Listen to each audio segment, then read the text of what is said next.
creo que es el caso, sí, de Mirna Mac-Chan, el caso Carpio Nicole y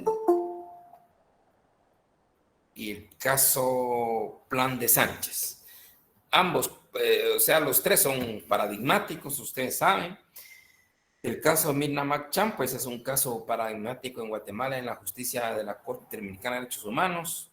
El Plan de Sánchez, pues también son casos a raíz de lo estipulado por la Corte Interamericana de Derechos Humanos, se han juzgado aquí en Guatemala algunas personas. Y el caso de Carpio Nicole, pues no digamos, político, ganador en alguna primera vuelta, creo yo, en algunas elecciones y dueño del periódico El Gráfico. Muy bien, entonces empezamos por favor con el caso Mirna Mac-Chan.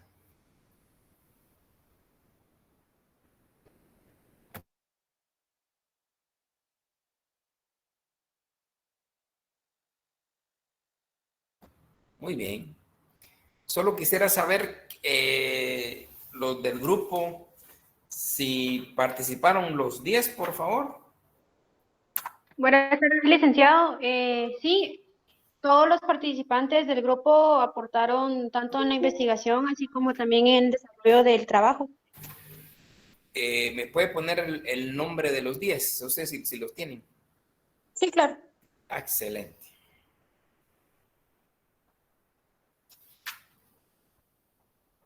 ¿No hizo falta nadie? No, Lick, todos están completos. Ok, perfecto. Es todo suyo el tiempo. Gracias. Buenas tardes, compañeros, licenciado. Nosotros vamos a presentarles el caso de Mirna Mac-Chan versus Guatemala. El 13 de noviembre de 1960 se realizó un fallido golpe de Estado con el fin de derrocar a Miguel Ydígoras Fuentes, por lo que dio inicio al conflicto armado interno en Guatemala, en la que se le arrebataron la vida de muchas personas. Tal fue el caso de Mirna Elizabeth Mac-Chan. Ella era una antropóloga guatemalteca que a finales de los 80 realizaba una investigación sobre por qué las personas en los lugares, en el interior como en el exterior del país. Dada la situación, los actos militares pertenecientes al Estado Mayor Presidencial intuyeron que Mirna podría ser un peligro para ellos, por lo que empezaron a vigilarla. Y finalmente, el 11 de septiembre de 1990, decidieron acabar con su vida, dándole 27 puñaladas en zonas vitales como lo es el cuello, pecho y abdomen. El principal sospechoso fue Noel de Jesús Beteta Álvarez, que gracias a la prueba de varios testigos, obtuvo 25 años de prisión. Gracias a la perseverancia de Helen Mac-Chan, hermana de Mirna, y sus familiares, este proceso pudo llevarse a cabo, dado que muchos jueces y abogados no quisieron conocer sobre el caso, porque estos inmediatamente eran amenazados. Incluso hubo un investigador del homicidio, José Mérida Escobar, al que también le quitaron la vida. Por lo tanto, se tuvo que acudir ante la Corte Interamericana de Derechos Humanos. Guatemala reconoció la competencia contenciosa de la Corte el 9 de marzo de 1987. Por lo tanto, la Corte es competente para conocer del presente caso, en los términos de los artículos 62 y 63.1 de la Convención. El procedimiento ante la Corte Interamericana de Derechos Humanos fue emitido el 19 de junio del 2001. Se le solicitó a la Corte que declarara la responsabilidad internacional del Estado de Guatemala por la presunta violación de los derechos establecidos en los artículos 4, 8 y 25 de la Convención Americana, en relación con el artículo 1.1 del mismo cuerpo legal. La ejecución de Mirna Mac-Chan fue un producto de una operación encubierta de inteligencia militar elaborado por el alto mando del Estado Mayor Presidencial. Con su muerte, Guatemala violó el artículo 4.1 de la Convención Americana, que regula que toda persona tiene derecho a que se le respete su vida. Este derecho está protegido por la ley a partir del momento de su concepción, el cual lo regula el artículo 3 de la Constitución Política de la República de Guatemala. El procedimiento ante la Comisión. El 12 de septiembre de 1990, la Comisión Guatemalteca de Derechos Humanos presentó la denuncia ante la Comisión Interamericana y desde abril de 1991, el caso fue seguido por Lewis Commission for Human Rights en Georgetown University como copeticionarios.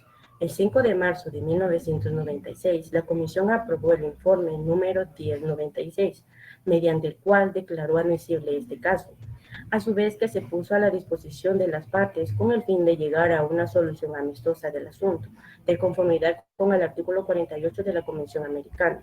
El 3 de marzo del 2000, el Estado guatemalteco reconoció su responsabilidad institucional en el presente caso, durante la celebración de una audiencia realizada en la sede de la Comisión Interamericana. En esta misma fecha, el Estado y los peticionarios lograron un compromiso a fin de impulsar el proceso penal en el fuero interno, para lo cual constituyeron una comisión de verificación en la cual convinieron unificar voluntades mediante la reactivación de la investigación correspondiente y el impulso del proceso judicial seguido en Guatemala.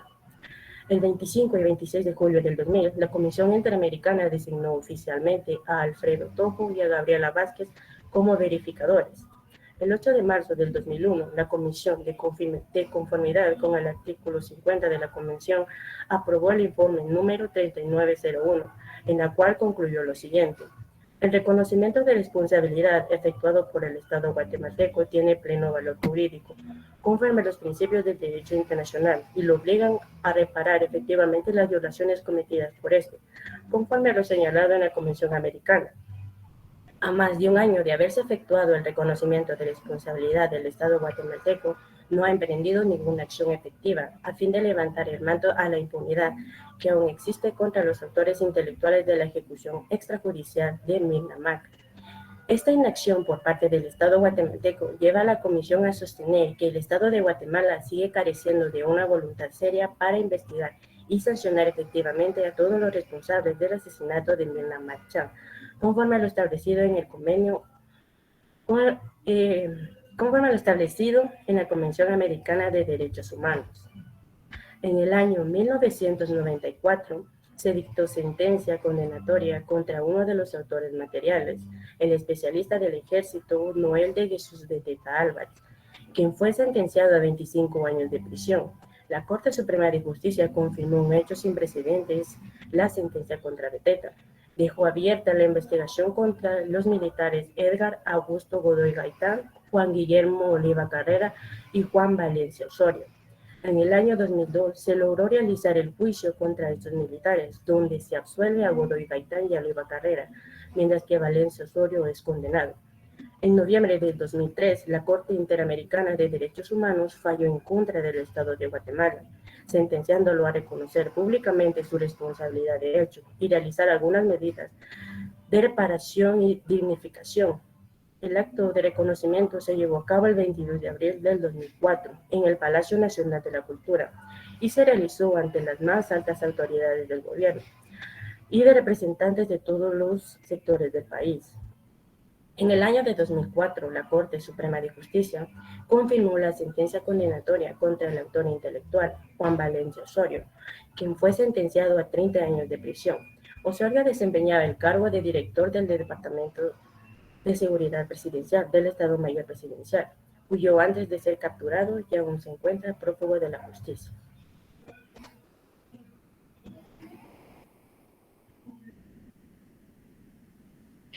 Bueno, para la parte del fundamento debemos de saber que todo esto está contenido en el reglamento de los tratados multilaterales de la Convención Americana sobre los Derechos Humanos. Está suscrita en la Conferencia Especializada Interamericana sobre los Derechos Humanos.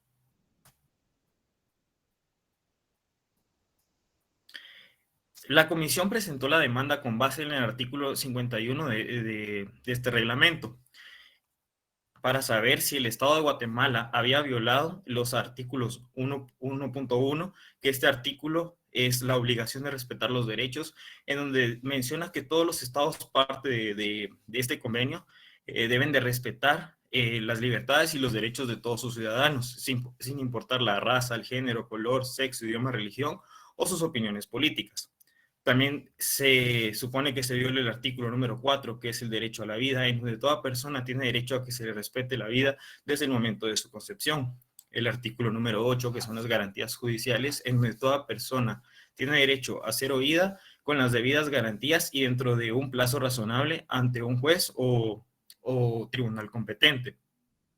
El artículo número 25, que es la protección judicial, en donde se menciona que toda persona tiene derecho a un recurso sencillo y rápido o a cualquier otro recurso que sea efectivo ante los jueces o tribunales competentes.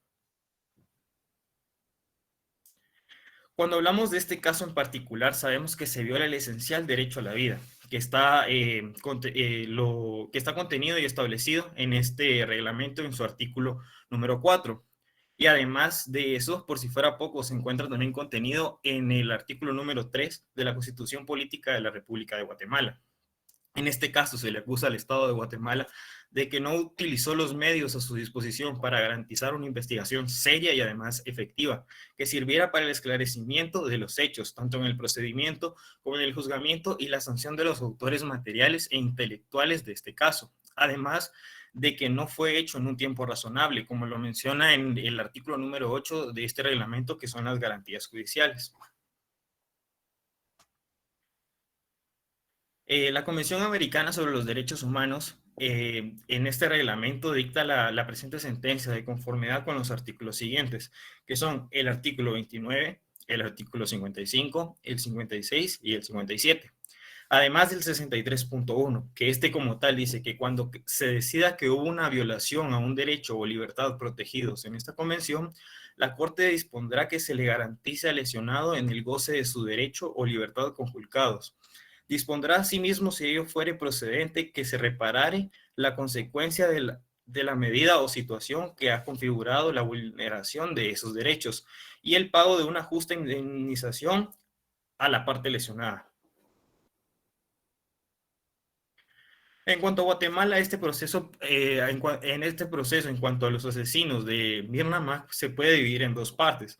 La primera parte, que comprende desde el periodo después de que el juez de paz constituyó en el lugar de los hechos el mismo día que estos ocurrieron, que fue el 11 de septiembre de 1990, hasta la resolución de la Corte Suprema de Justicia, que confirmó la sentencia contra el miembro del Estado Mayor de la Presidencia, el sargento Noel de Jesús Beteta.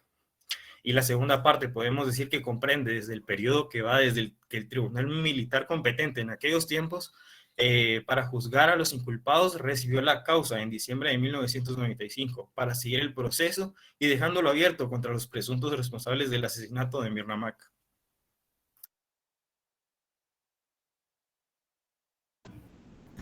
De la parte resolutiva. El Estado debe realizar un acto público de reconocimiento de su responsabilidad en relación con los hechos de este caso y desagravio a la memoria de Mirna Mac y sus familiares, en presencia de las más altas autoridades del Estado.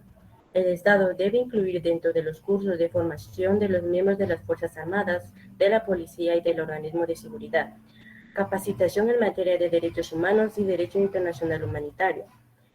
El Estado debe pagar la cantidad total de $266,000 de los Estados Unidos de América, o su equivalente en moneda guatemalteca por concepto de indemnización del daño en materia de la presente sentencia, distribuida de la siguiente manera. A Lucrecia Hernández Mac, en condición de hija de Mirna Mac, la cantidad de $235,000 de los Estados Unidos de América, o su equivalente en moneda guatemalteca. A Lucrecia Hernández Mac, la cantidad de $3,000 de los Estados Unidos de América, o su equivalente en moneda guatemalteca. A Zoila Chan Lau, en condición de viuda de Yang Mac Choi, la cantidad de $3,000 de los Estados Unidos de América, o su equivalente en moneda guatemalteca. A Helen Chan, la cantidad de $25,000 de los Estados Unidos de América, o su equivalente en moneda guatemalteca. El Estado debe cumplir las medidas de reparación ordenadas en la presente sentencia, dentro del plazo del año contado a partir de la notificación de esta. En caso de que el Estado incurriera en mora, debe pagar el interés sobre la cantidad adeudada que le corresponderá al interés bancario moratorio en Guatemala. La Corte supervisará el cumplimiento de esta sentencia y dará por concluido el presente caso, una vez que el Estado haya dado cabal aplicación a lo dispuesto en la misma. El Estado debe rendir al tribunal un informe de las medidas tomadas para darle cumplimiento de conformidad con lo expuesto. Como dato adicional, ayer 11 de septiembre se conmemoraron 32 años del asesinato de Mirna Mac. Muchas gracias por su atención.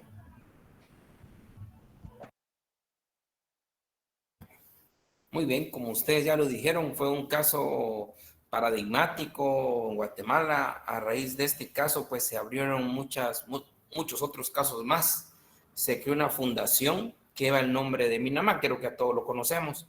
Pero era importante conocer los hechos de por qué se llegó a esas instancias, que efectivamente se logró la condena del autor material,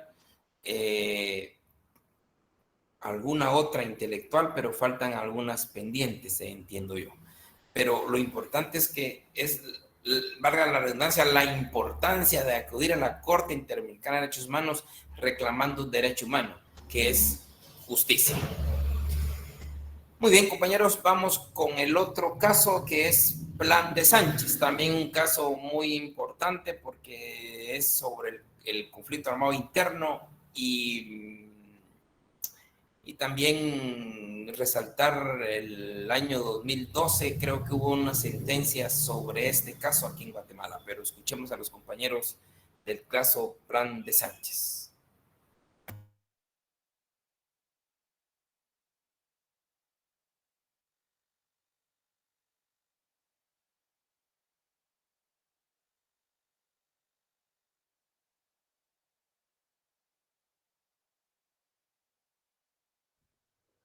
Conflicto armado interno. Entre los años de 1962 y 1996, en Guatemala hubo un conflicto armado interno que significó grandes costos humanos, materiales, institucionales y morales. Durante el conflicto armado interno, el Estado aplicó la denominada Doctrina de Seguridad Nacional como respuesta a la acción o doctrina del movimiento insurgente. La época más violenta de este conflicto correspondió a los años de 1978 a 1983, cuando los operativos militares se concentraron en las regiones de Quichehue, Huetenango, Chimaltenango, Alta y Baja Verapaz, la Costa Sur y Ciudad de Guatemala. El Ejército de Guatemala, con fundamento en la doctrina de seguridad nacional, identificó a los miembros del pueblo indígena maya como enemigos internos, y estos pueblos fueron víctimas de masacres y operaciones de tierra arrasada que significó la destrucción completa de sus comunidades. Aldea Plan de Sánchez.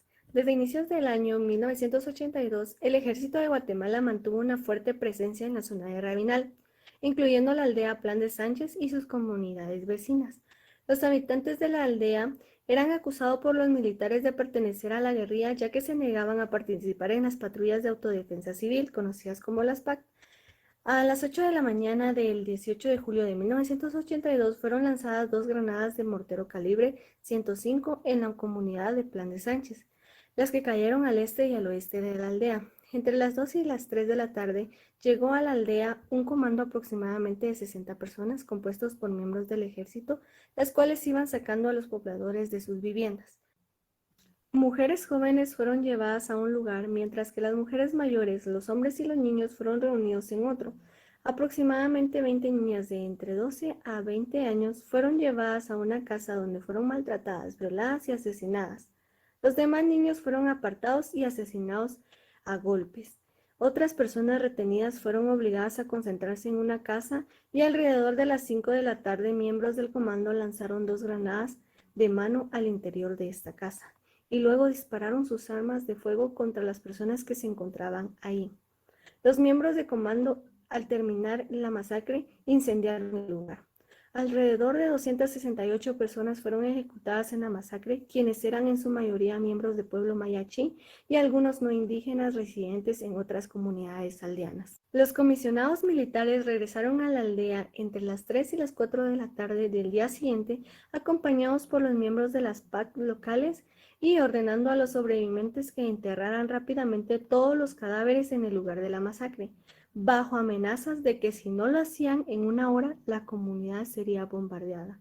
Los sobrevivientes de la masacre, por el temor de lo ocurrido, decidieron abandonar la aldea durante las semanas siguientes, y en 1987 aproximadamente 20 familias habían regresado a la aldea. Sin embargo, estas familias siguieron siendo objetos de amenaza por parte del comisionado militar, a quien en retenidas ocasiones les advirtieron que debían guardar silencio, y también obligaron a los hombres de las familias a asociarse a las PAC. En 1996 las PAC fueron disueltas legalmente. Fue hasta el 10 de diciembre del año de 1992, donde se denunció la existencia de un cementerio clandestino en la aldea de Plan de Sánchez, dado que habían encontrado fosas con cuerpos humanos por lo ocurrido en el año del 82.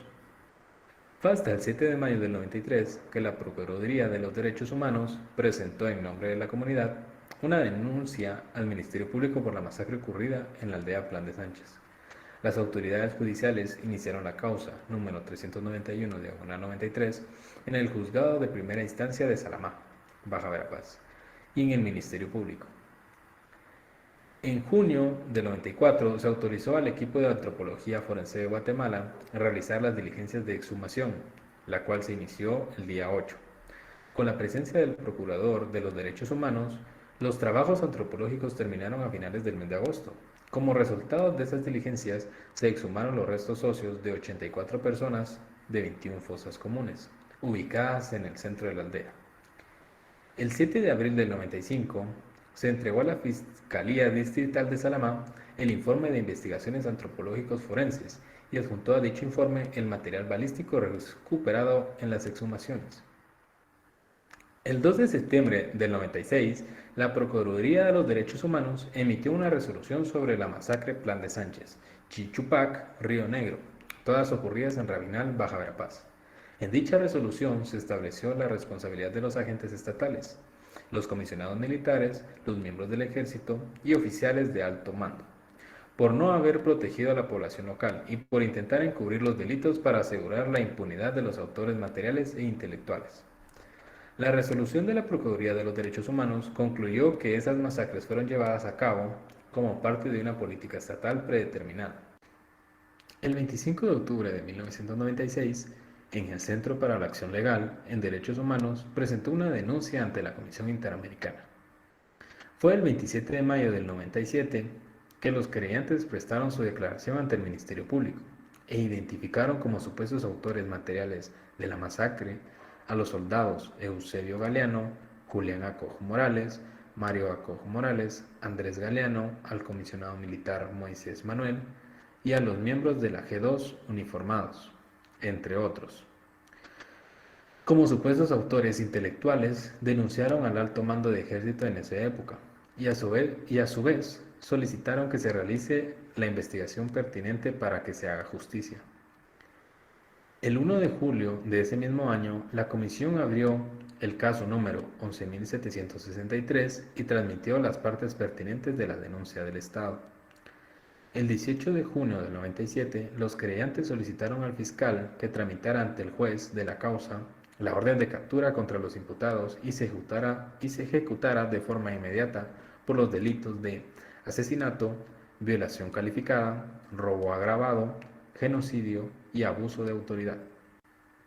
Las fechas de informe de admisibilidad fueron el 11 de marzo de 1999 y el material balístico correspondiente a las fosas número 1 a la 21 permaneció extraviado desde enero del 98 hasta comienzos del año 2000, cuando apareció en la sede de la Fiscalía de Salamá el 10 de febrero del 2000.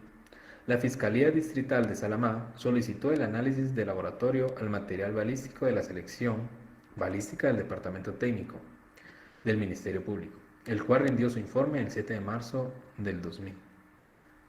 En el expediente número 1618/97, adelantado por el Juzgado de Primera Instancia Penal de Cobán, no consta respuesta alguna de parte del Ministerio de la Defensa Nacional a los requerimientos de información elevados por las autoridades judiciales guatemaltecas. Ningún agente de Estado, incluye aquellos imputados por los querellados, fueron llamados a declarar, por lo que ninguna persona fue jurídicamente vinculada a la investigación. A la fecha se desconoce el estado procesal penal. El 9 de agosto del 2000, el presidente de Guatemala, en ese entonces Alfonso Portillo, en el marco del proceso de solución amistosa de varios casos que se encontraban en trámite ante la Comisión, reconoció la responsabilidad institucional del Estado en el caso de la masacre Plan de Sánchez. El 28 de febrero del 2002 fue la fecha de informe de fondo.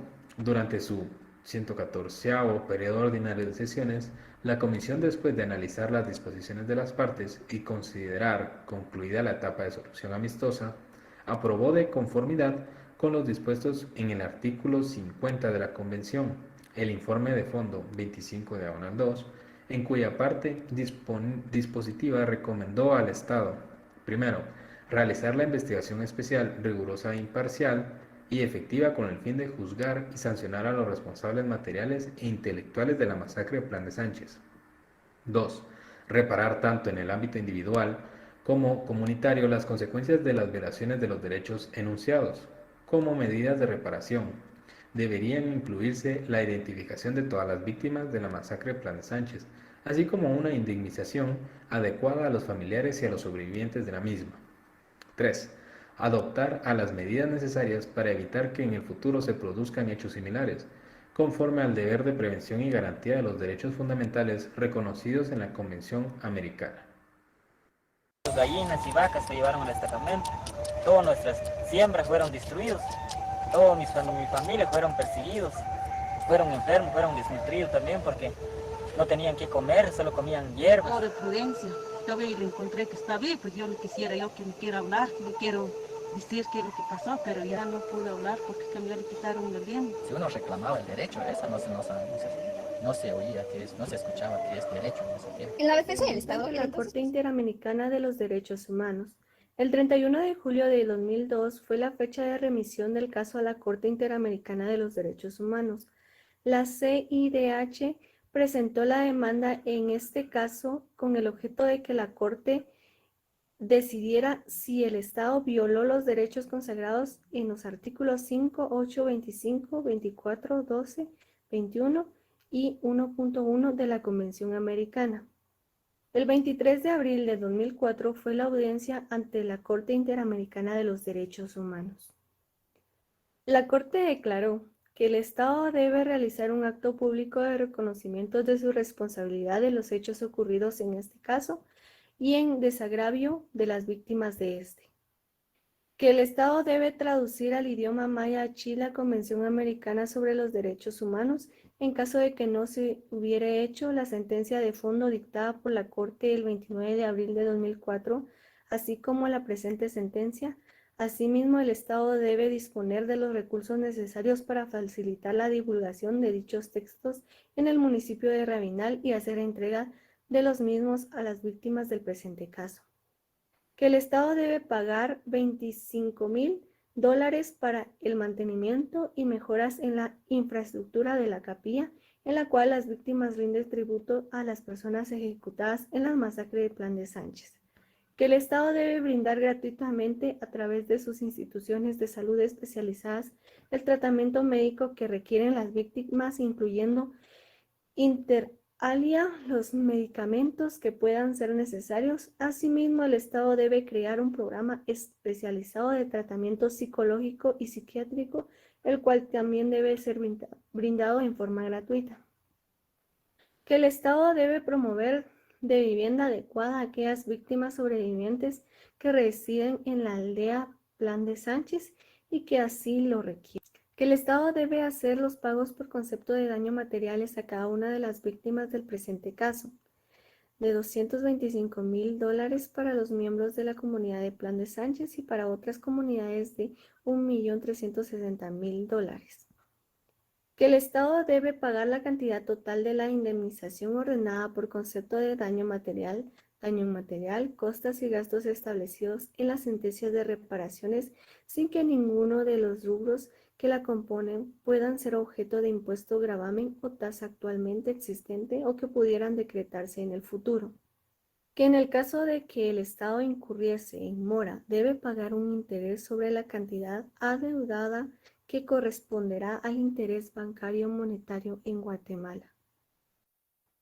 La Corte decide reafirmar su resolución el 23 de abril de 2004, en la cual tuvo por retirada todas las excepciones preliminares interpuestas por el Estado y admitió el reconocimiento de responsabilidad interno efectuando por este, declarar que ha cesado la controversia en cuanto a los hechos que dieron origen al presente caso, declarar conforme a los términos del reconocimiento de responsabilidad internacional efectuado por el Estado que éste violó los derechos consagrados en los artículos 5.1 y 5.2, derecho de la integridad personal 8.1 Garantías judiciales. 11 Protección de la honra y de la dignidad. 12.2 y 12.3 Libertad de la conciencia y de religión. 13.2 literal A y 13.5 libertad de pensamiento y de expresión. 16.1 libertad de asociación. 21.1 y 21.2 derecho a la propiedad privada. 24 artículo ante la ley. Y 25 protección judicial de la Convención Americana sobre los Derechos Humanos y que incumplió la obligación de respetar los derechos consagrados en el artículo 1.1 de la misma.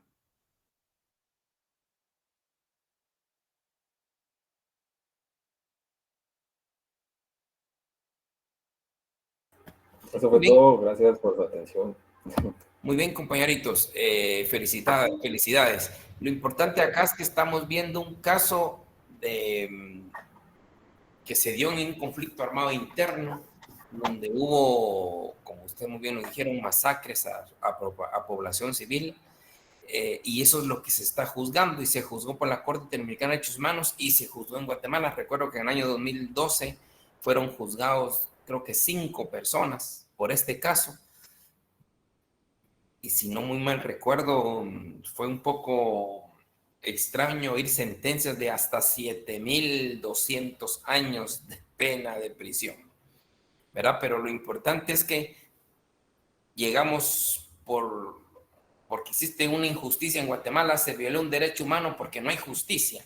Entonces se acude a la comisión y la comisión, con análisis que hace, con las investigaciones que realiza, presenta el caso ante la Corte Interamericana de Derechos Humanos y logra establecer exactamente esto: ausencia de justicia, y como consecuencia indemniza y le repara a las víctimas, pero con independencia en que el Estado juzgue penalmente a los responsables.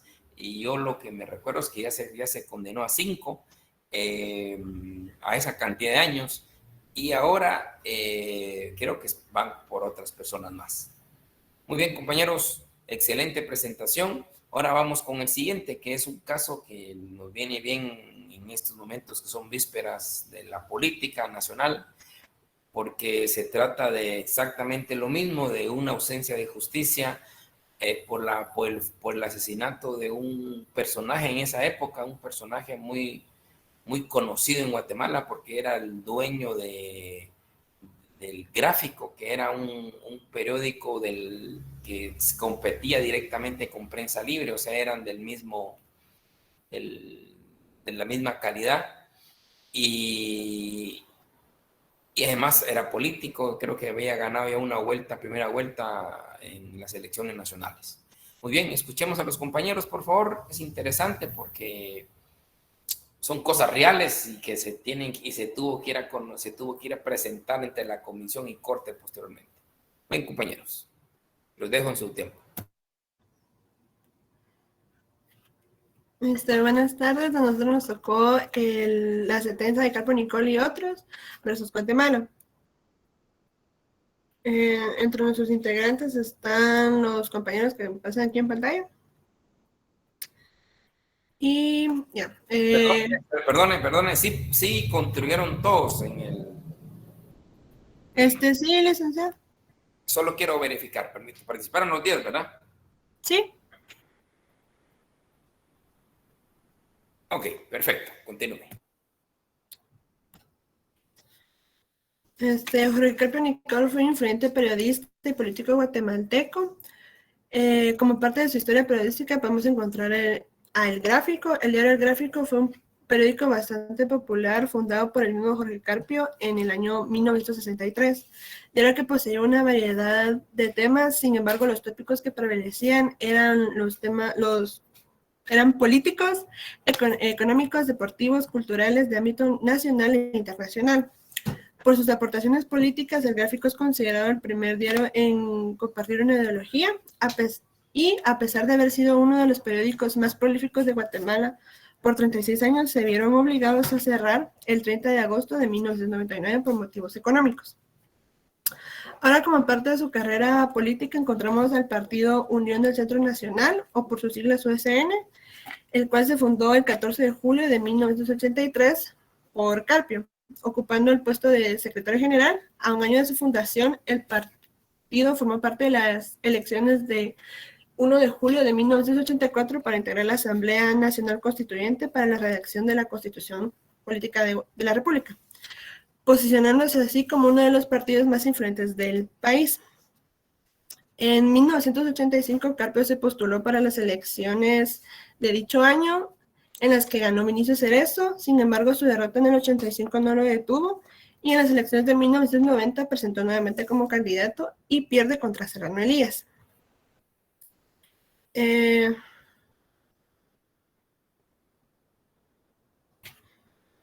Es importante conocer el contexto social, pues nos dirían un gran avance de lo que estaba pasando en ese tiempo para saber los motivos del asesinato de Jorge Carpio. En primer lugar está el conflicto armado interno, como es de conocimiento popular. En Guatemala vivió una guerra civil entre los años 1960 y 1999, en el cual se estima más de 200.000 víctimas de ejecución arbitraria y desapariciones forzosas.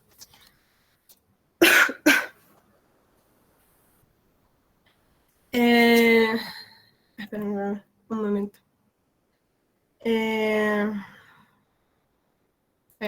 Del conflicto armado surgen las patrullas de autodefensa civil, que por el acuerdo de 1983, por el acuerdo gubernativo 222, legal, mediante la creación de la Jefatura Nacional, les dieron reconocimiento legal, y al aspecto les aplican varias violaciones a los derechos humanos y abusos de poder. Las patrullas de autodefensa civil de San Pedro de Jocopilas no se quedan afuera de estas acusaciones. Es más, se les caracteriza por cometer varios abusos a la región, a los pobladores, y ejemplo de este libertinaje de poder eran los toques de queda que ellos mismos imponían, además de exigir contribuciones monetarias a sus integrantes. Las PAC fueron responsables de varios asesinatos cuya impunidad prácticamente estaba garantizada. Luego pasamos a la transición a la democracia. En 1985 se inició el periodo de transición a la democracia. Después del derrocamiento de Ríos Montt, el jefe de Estado Mejía Víctores dio paso a la democracia, convocando a la Asamblea Nacional Constituyente y a la creación del Tribunal Supremo Electoral. Como se mencionaba en diapositivas anteriores, Serrano Elías fue el presidente electo en las elecciones de 1990. Luego de 2 años de presidencia, el 25 de mayo del año 1993, Serrano Elías realizó un intento de autogolpe de Estado y, según sus palabras, y cito, para terminar la corrupción de los poderes legislativos y judicial. En su intento de autogolpe disolvió al Congreso de la República, la Corte Suprema de Justicia y la Corte Constitucional. También suspendió los cargos del Procurador General de la Nación y el Procurador de los Derechos Humanos. Carpio Nicol se negó a apoyar el autogolpe y manifestó, cito, que se debía de regresar al orden constitucional democrático. A partir del 5 de junio de 1993, un proyecto de ley de amnistía fue planteado informalmente al Congreso con el objeto de favorecer a los autores cómplices del encubridores del autogolpe del 25 de mayo.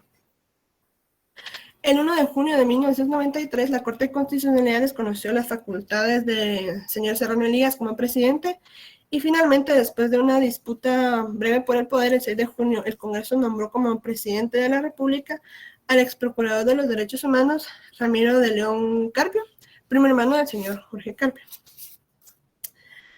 Ahora sí, comenzamos con la narrativa de los hechos. El atentado contra Carpio y su comitiva se realizó el 3 de julio de 1993 durante la gira proselitista en los departamentos de Totonicapán, Huehuetenango y El Quiché. Jorge Carpio Nicol y su comitiva, integrados por la señora Marta Rivadeneira de Carpio, Juan Vicente Villacorta Fajardo, Sidney Chava Rivas, Ricardo San Pedro Suárez, Mario Arturo López Arriaga, Alejandro Ávila Guzmán, Rigoberta Rivas González y Sidney Chao Díaz, menor de edad, fueron interceptados por entre 15 y 20 hombres armados que encubrieron sus rostros con pasamontañas. Al identificar a Carpio, los perpetradores le dispararon a quemarropa, ocasionándole varias heridas graves que provocaron su muerte.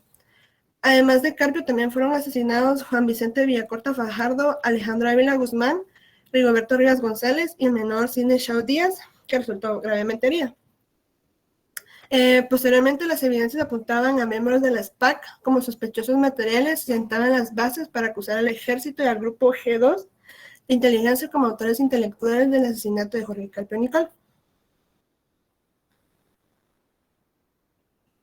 En la investigación que realizaron en Guatemala, el 3 de julio de 1993, los sobrevivientes de los hechos se entregaron a la base militar número 20, con sede en el Quiché, una ojiva y un casquillo que encontraron en el microbús en donde viajaba Carpio, pero estos elementos no fueron enviados al Gabinete de Identificación de la Dirección General de la Policía Nacional. El 4 de julio de 1993, la policía hizo un recorrido por el lugar de los hechos y encontró 3 ojivas, una mochila de tela con ropa, 9 vainas de diferentes calibres de pistola, pero nunca la adjuntaron. Además, perdieron el peritaje asistido y tuvieron que volver a hacerlo. Las necropsias practicadas a los cadáveres estuvieron extraviados por aproximadamente un año. Y el 19 de enero de 1994 fueron incendiadas la oficina del organismo judicial en la sede de Santa Cruz del Quiché, en el que supuestamente se encontraba el expediente del caso de Carpio Nicol. El 8 de febrero de 1995, el agente fiscal del Ministerio Público denunció denunció a las Naciones Unidas la alteración de evidencia o desaparición de esta mediante intimidación a testigos y amenazas a jueces, fiscales públicos y querellantes. Sin contar que el arma incautada a Cabal Patzán fue sacada del país sin autorización y nunca fue recuperada. El 6 y 7 de julio de 1993, 13 miembros de una banda de delincuentes común fueron imputados ante el juez de paz del ramo penal de Chicastenango, departamento del Quiché, como autores del atentado contra Jorge Carpio Nicol y su comitiva. Posteriormente, 9 de estos fueron liberados y 4 de ellos permanecieron detenidos durante los 4 meses. Algunas de las personas detenidas son Marcelino Tuy Tamiel, Nazario Tuy Taniel, Tomás Pérez y Jesús Chuc Churunel, a los cuales se les imputaron los delitos de asesinato, lesiones, robo agravado, portes de arma, así como la tenencia y fabricación de materiales explosivos de uso exclusivo del ejército. El informe señalaba a 11 personas, de su mayoría miembros de las PAC, y también algunos funcionarios del gobierno de ese entonces, como posibles partícipes de los hechos en los que perdieron la vida Jorge Carpio Nicol y parte de su comitiva. Sin embargo, la única persona que permaneció detenida durante el transcurso del proceso fue Juan Acabal Patzán, quien fue acusado como uno de los posibles autores materiales de los hechos ocurridos el 3 de julio de 1993. Y el 15 de julio de 1997 se dictó sentencia por parte de un juez de primera instancia penal que se sentenció a 30 años de prisión a Juan Patzán como autor principal del asesinato de Carpio y parte de su comitiva. Y el 15 de octubre de 1997 la Corte de Apelaciones revocó el fallo y dictó como sentencia la absolución de Juan Patzán por falta de pruebas de los asesinatos de Carpio Nicol y de sus acompañantes, así como del asesinato en grado tentativa en perjuicio del menor de Sidney Shaw Díaz, y ordenó su libertad inmediata. Lo siguiente expondrá mi compañero.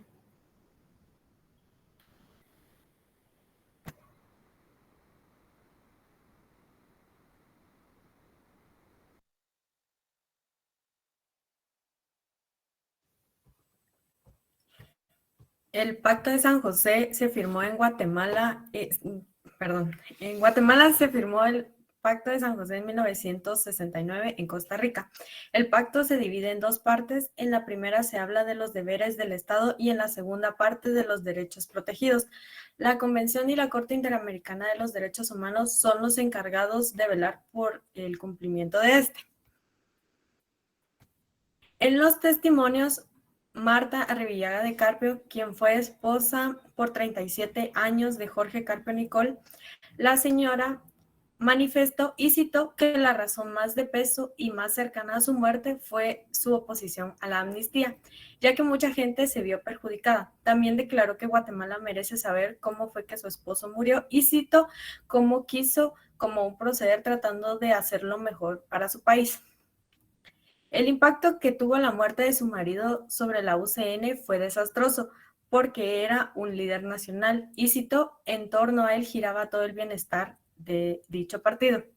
Después de la muerte de Carpio Nicol, la UCN participó en una elección presidencial más y en la última elección lanzó candidatos solo a diputados, ya que el partido estaba muy débil y no había un líder que tuviera la talla de Carpio para mantener el partido de dicha magnitud.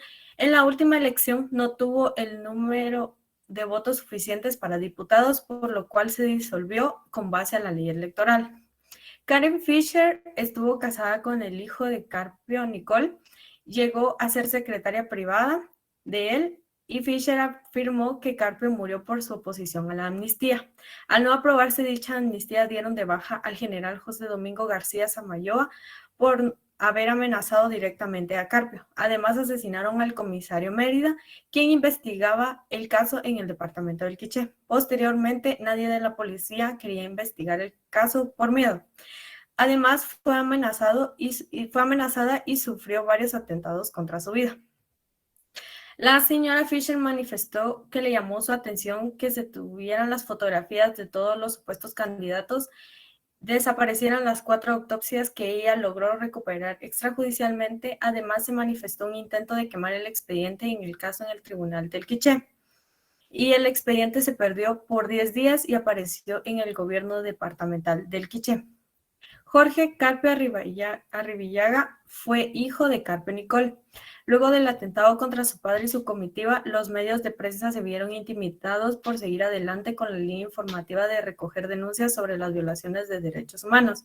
También declaró que existió una relación directa entre la desaparición del gráfico y el asesinato de su padre, ya que con su muerte el periódico se debilitó y comenzó a perder credibilidad, por lo cual tuvieron que cerrar en el año 2000 y su última publicación se realizó en 1999.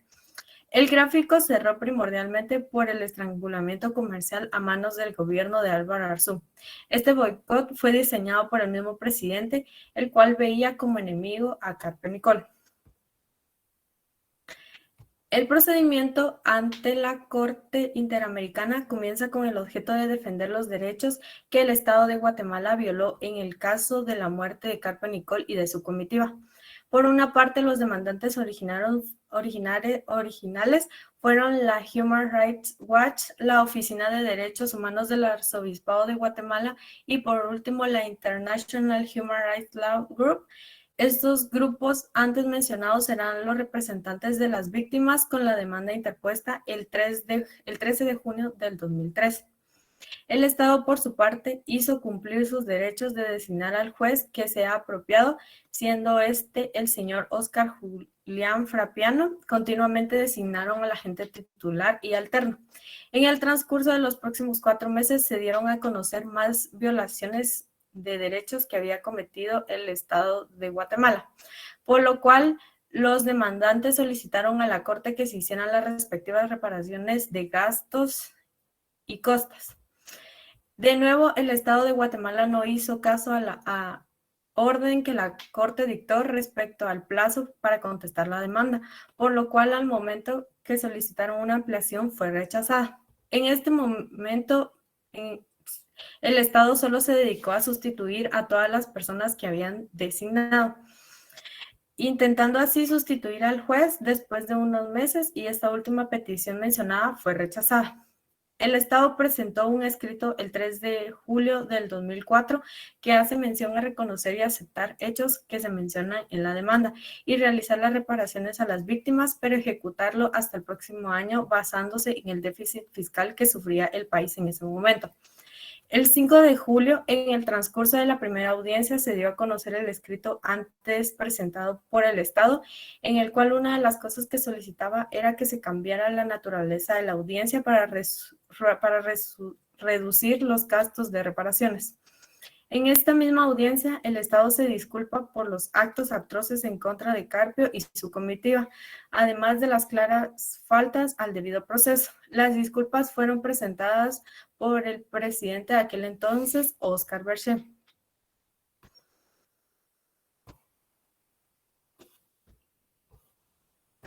La parte resolutiva es que el 12 de julio de 1994 la señora Marta Arrivillaga de Carpio y Karen Fisher presentaron la denuncia ante la Comisión Interamericana, ya que el Estado de Guatemala realizó una tarea deficiente a la hora de resolver el caso, además de absolver a los perpetradores. El tribunal ha establecido que es un principio de derecho internacional que toda violación al Pacto de San José le corresponde una debida indemnización del 50% al cónyuge de la víctima y el otro 50% que sería repartido entre las partes iguales entre los hijos. Dicha indemnización sería pagada en dólares o en moneda nacional, pero que valiera lo mismo que el dólar en su momento. El monto que recibieron las familias Carpio, Villacorta Fajardo, Rivas González, Ávila Guzmán, López Arrivillaga y Shaw Díaz fueron entre $200,000 a $230,000 por los daños a la moral. En estos puntos resolutivos dicta que el Estado de Guatemala violó los derechos sagrados de la Ley de Convención Americana sobre los Derechos Humanos en el artículo 1.1, que es la obligación de respetar los derechos. Además que violó los derechos de la ley, los artículos 4.1, derecho a la vida, 5.1, derecho a la integridad personal, 19, derecho del niño, artículo 13, numerales 1, 2 y 3, libertad de pensamiento y expresión. Artículo 8.1, garantías judiciales y el artículo 25, protección judicial, así como el 23.1, literales A, B y C, derechos políticos. Es importante establecer que de acuerdo a la sentencia emitida por el Estado de Guatemala contaba un plazo de 1 año a partir de la notificación y la resolución en cumplimiento a lo establecido en los siguientes puntos. La Corte fijó que el Estado de Guatemala debe de indagar en la investigación, identificación y sanción de los autores intelectuales y materiales de la ejecución de Carpio Nicol y de su comitiva, y dicho resultado de la investigación sería divulgado. Remover todos los obstáculos y mecanismos de hecho y de derecho que mantienen la impunidad en el caso y otorgar las garantías de seguridad suficiente a los testigos y a las autoridades judiciales, así como a los familiares de las víctimas. Adoptar medidas concretas dirigidas a fortalecer su capacidad investigativa y realizar un acto público de reconocimiento y su responsabilidad, así como el desagravio dentro de un plazo de 6 meses.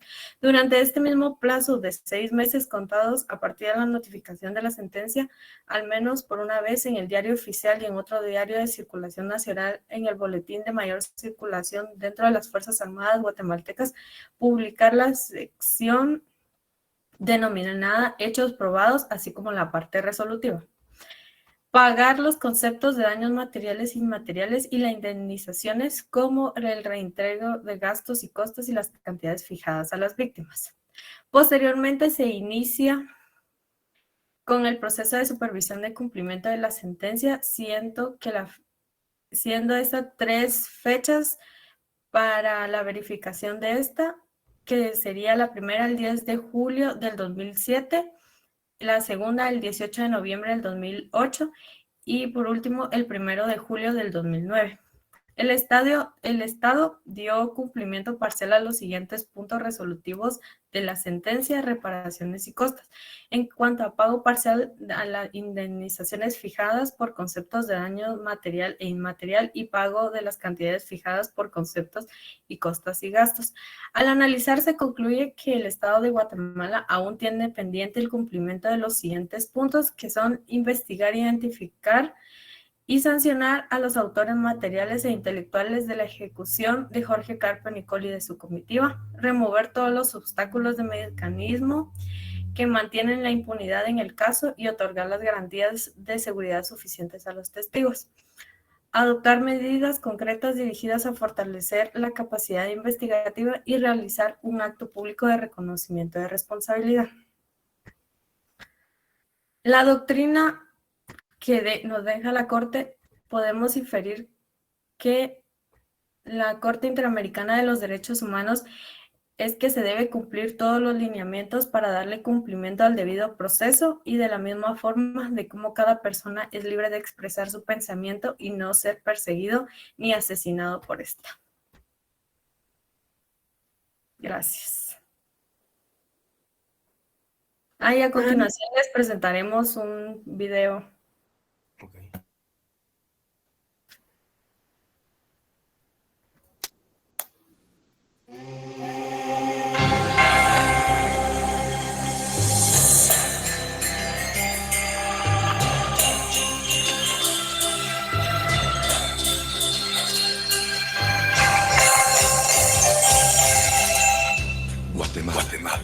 Y yo no defraudaré a los hombres y mujeres de buena voluntad que luchan y trabajan con el único propósito de darle a sus seres queridos lo mejor de su esfuerzo. Con la ayuda de Dios y tu voto, caminaremos seguros al reencuentro de paz entre hermanos que tanto anhelamos. Proteger a los guatemaltecos que aún esperan de pie la justicia, la libertad y el respeto de sus derechos. Vamos con la frente en alto. Nuevos vientos nos anuncian el cambio verdadero que unidos lograremos. Por nuestra patria, por nuestros hijos y con fe en el futuro. Adelante, Guatemala.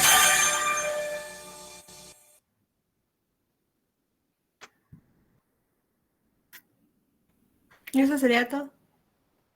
Muy bien, compañeritos, felicitaciones. Se mira en la entrega que hicieron.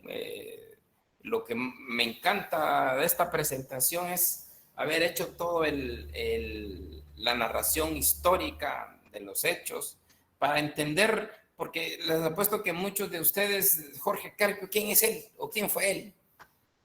No, hay una sentencia en la Corte Interamericana de Derechos Humanos que se refiere al tema de injusticia que se le hizo a él. Y que Guatemala, pues como muy bien lo dijo aquí la compañera, de veras una excelente investigación.